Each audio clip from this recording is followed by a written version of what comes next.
শিৱসাগৰ দিচাংমুখৰ বলমাঘাট আৰু চিতলীয়া সংযোগী যি দলং আছে সেই দলং নিৰ্মাণত লেহেমীয়া গতিত এই দলং নিৰ্মাণ কৰি আহিছে আৰু ইয়াত থকা যি স্থানীয় লোক আছে সেইসকল স্থানীয় লোকে ফেৰীত আপোনাৰ অহা যোৱা কৰিবলগীয়া হয়। দিনে নিশাই আপোনাৰ ইয়াত ফেৰীত অহা যোৱা কৰে আৰু ৰাতি হলে এইখন ফেৰী নচলে আৰু এইখন যি দলং আছে আপোনাৰ এই যি দলংখন আপোনাৰ নিৰ্মাণ কৰোতে মাজত খুঁটা আছিলে সেই খুঁটাও আপোনাৰ এই দিচাং নদীত আপোনাৰ পৰি যায় মানে বিসংগতিভাৱে দলং নিৰ্মাণ কৰাৰ বাবে আপুনি খুঁটাটোত পৰি গৈছিল আৰু বহুত লেহেমীয়া গতিত আপোনাৰ এই দলং নিৰ্মাণ কৰিছিল আৰু প্ৰায় 14 কোটি টকাৰ আপোনাৰ 150 মিটাৰ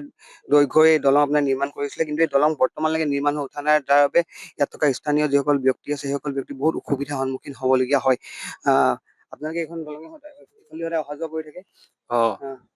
কি হৈ আছে কেনেকুৱা অৱস্থাত আহিছে দলংখন বনোৱাটো এতিয়ালৈকে কমপ্লিট হোৱা নাই মানে ষ্টুডেণ্টৰ কাৰণে অসুবিধা হয় এইটো আমাৰ কাৰণে অসুবিধা হয় অহা যোৱা কেনেকে কৰে অহা যোৱাটো এনেকে কৰি আছো আৰু ৰাতি হলে কি কৰে ৰাতি হলে বহুত প্ৰব্লেম হয় তেতিয়া অহা যোৱা কৰিব পাৰে নাই ৰাতি হলে নোৱাৰে আমাৰ আৰু এজন ব্যক্তি আছে তেওঁলোক সুধিম দাদা কেনেকুৱা ধৰণৰ সমস্যাত আপোনালোকে ভুগি আছে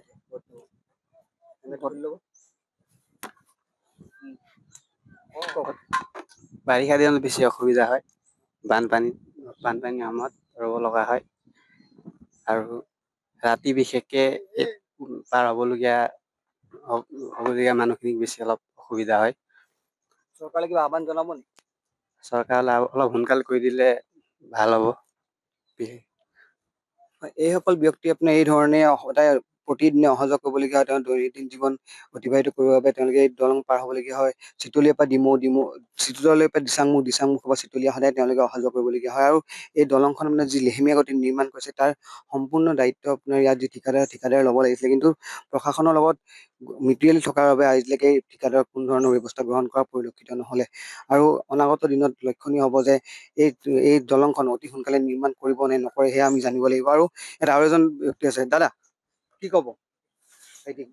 কি কব কিহত অহা যোৱা কৰা কিহত অহা যোৱা কৰা নাৱত সদায় অহা যোৱা কৰা নে কলেজ যাওঁ কলেজলৈ যোৱা ভাল কলেজলৈ যোৱা নাৱতে অহা যোৱা কৰা দলংখন হলে কি সমস্যাৰ সন্মুখীন হৈছে কেতিয়াবা কিবা নাওকনি ভাড়াত আদি অসুবিধা হয় সময়মতে স্কুললৈ নোপোৱা দলংখন হলে সুবিধা হ'ব দলংখন হোৱাটো বিচাৰিছেনে বিচাৰিছো এই ধৰণে আপোনালোকে আপোনাৰ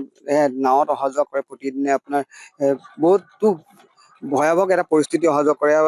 যিহেতু জলস্তৰ বৃদ্ধি পাইছে জলস্তৰ বৃদ্ধি পালে বেছি আপোনাৰ বিপদজনক হৈ পৰে আপোনাৰ এই অহা যোৱা কৰাত বা তেওঁলোকৰ জীৱনলৈ সংকট আহি পৰে তাৰ পাছত তেওঁলোকে অহা যোৱা কৰিবলগীয়া হয় এই হাত নাৱেৰে অনাগত দিনত লক্ষণীয় হ'ব চৰকাৰে আপোনাৰ এওঁলোকৰ ওপৰত কি ধৰণৰ ব্যৱস্থা গ্ৰহণ কৰিব কি ধৰণে আপোনাৰ এই দলংখন নিৰ্মাণ কৰি তুলিব আৰু যিহেতু আপোনাৰ